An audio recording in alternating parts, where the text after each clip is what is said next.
Since the release of the film Back to the Future, enthusiasts from all over the world dream of inventing the hoverboard of Marty McFly.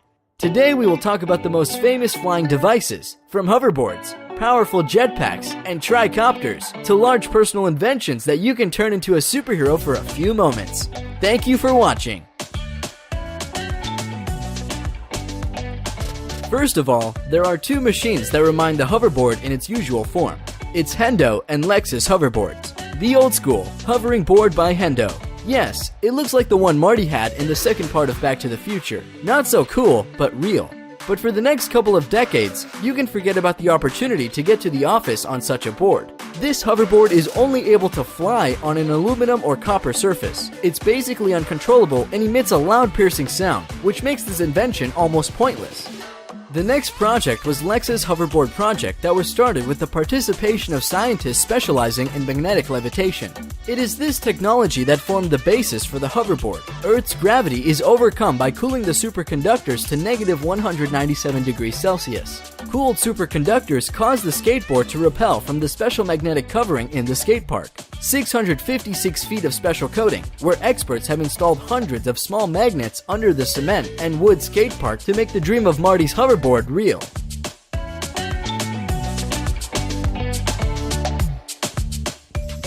Now, we turn to the list of real jetpacks. And the first among all is Jetpack Aviation's JB9, that bills itself as the world's only jetpack. The device can carry a total of 10 gallons of kerosene and uses small-scale airplane engines mounted to each side that provides upward thrust.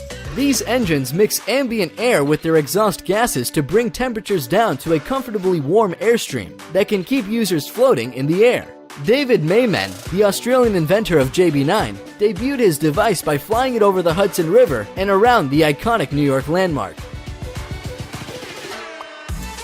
On the left hand, I've got a twist grip controlling yaw, says Mayman. If I turn my hand to the left, I spin to the left. You'll see some little yaw vanes at the bottom of each engine, a little cup that tilts backward and forward. To go forward or backwards, which requires pitch, effectively what I'm doing is pushing both handles down.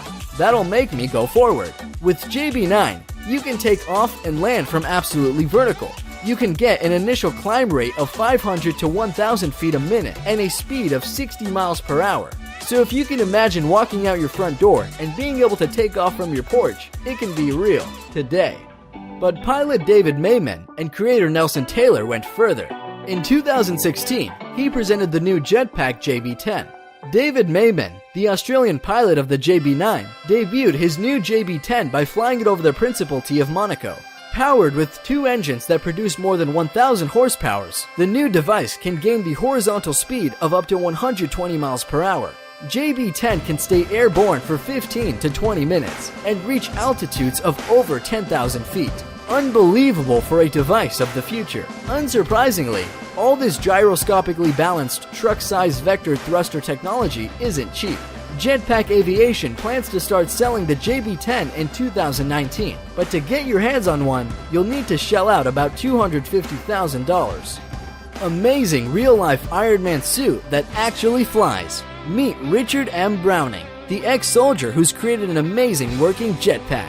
What's it like to fly in a real-life Iron Man suit? According to the inventor of this incredible working prototype, it's like riding a bicycle in 3 dimensions. 38-year-old Browning has developed the suit in his garage in Salisbury over the past 10 months. Propulsion comes from 6 miniature jet engines, similar to those used in jet-powered model airplanes, which are mounted on the arms and the lower back. The suit can fly in most locations, Richard says. Despite being capable of flying at several hundred miles per hour and at thousands of feet, Browning is currently exercising a bit of restraint. Besides, flying like Tony Stark is not as simple as just strapping yourself in and jetting off. The suit requires an enormous amount of physical effort to control. Even for Browning, a dedicated triathlete, in order to fly, he must follow a strenuous workout regime. In a typical week's training, he cycles over 150 kilometers. He also runs 40 kilometers every Saturday morning, so it's really hard to be an Ironman. Jetpack by Ives Rossi. Ives, otherwise referred to as Jetman, is known to the world thanks to his flight on the reactive knapsack wing of his own invention. On May 7, 2011, Rossi reportedly flew over the Grand Canyon in Arizona. In October 2015, Ives and Vince Refn, wearing jetpacks, deployed from a helicopter flying at 5,500 feet and flew in a choreographed demonstration with an Emirates Airbus A380, cruising at an altitude of 4,000 feet over Dubai, reaching the top speed of the 304 kilometers per hour, about 189 breathtaking miles per hour. For landing, he uses a parachute. Ives Rossi made many flights on his wings, including flying over the English Channel, over the Swiss Alps in the ranks with 2 Swiss Air Force fighters. Unbelievable jet man. Flyboard Air, a new word in the world of jetpacks and hoverboards. Frenchman Frankie Zapata is well known as the inventor of the completely new extreme sport, flyboard. Yes, Frankie Zapata invented and patented these unusual flying things on water thrust. The new flying board is devoid of all connection with the earth. No more hoses, no water, no hydrocycles. Only you and the flyboard with its built-in powerful turbine at the bottom. It is stored on the pilot's back in a special tank. To control the board, you use a remote, and if you are lucky enough to own the first model, you can use the first remote as well.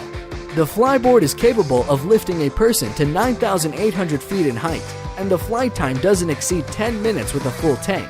The maximum flight speed is about 93 miles per hour, but no one has tested it yet. During the first flight test of his brainchild, Frankie decided to play it safe, so he only rose 98 feet above the surface of water, developing a top speed of 34 miles per hour. The Scorpion 3, a single-seat electric-powered hoverbike by a Russian company that builds drones.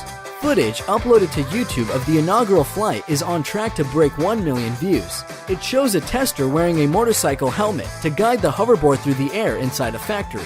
Though, don't expect a motorcycle's license or even a pilot's license to authorize you to ride one of these things. The only thing that would, in my opinion, is a willingness to have your legs amputated in the name of extreme sports. Flyke, personal tricopter of the future. The project started in the summer of 2014 at an applied research institute in the country. It is a coaxial Y6 layout tricopter, which means that the lift is generated by 6 rotors, grouped in counter-rotating pairs of 3 axes that are positioned uniformly around a circle. On the manned flight, the Flyke concept demonstrator had a takeoff weight of 210 kilograms, and this video shows how Flyke will look like in the near future. Flying Kitty Hawk machine itself doesn't look so much like a flying car as it does a majestic giant drone, upon which our Silicon Valley superiors can soar over our heads like modern-day knights on their geeky steeds. Powered by 8 propellers, Kitty Hawk can reach speeds of 25 miles per hour. The flyer weighs only 220 pounds, which means you won't need a license to fly it, and it's legal to operate in the United States, so long as you fly it over water in uncongested areas. Des Molnar hates traffic, so he's built a flying machine. The G2 is constructed using a steel and carbon fiber frame paired with a stock Suzuki GSX R600 motorcycle engine and a carbon steel propeller.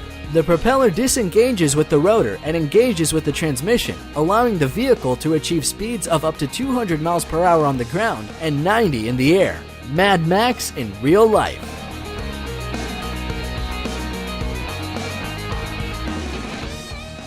Arca board. Inspired by the same film, developers constantly propose new ways of construction flying gadgets. Unlike its predecessors, the Arca board is able to soar above any unruffled surface. Actually, it has a weird appearance. Arca board looks like a concrete slab. Arca Corporation deals with development and production of space rockets, so the basis for creating flying board is the energy created by the motors.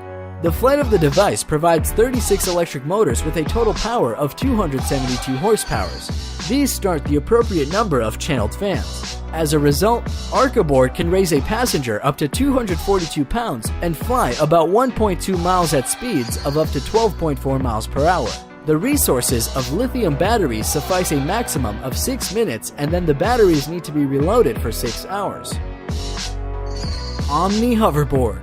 This hoverboard consists of 8 propellers, which lift it into the air. The device is made out of carbon fiber. Power engines, which produce a total power of about 40 horsepower, are carried out through 12 batteries. But unfortunately, This hoverboard can be in the air no longer than a minute and a half. During the first test run, it overcame a distance of 3,000 feet.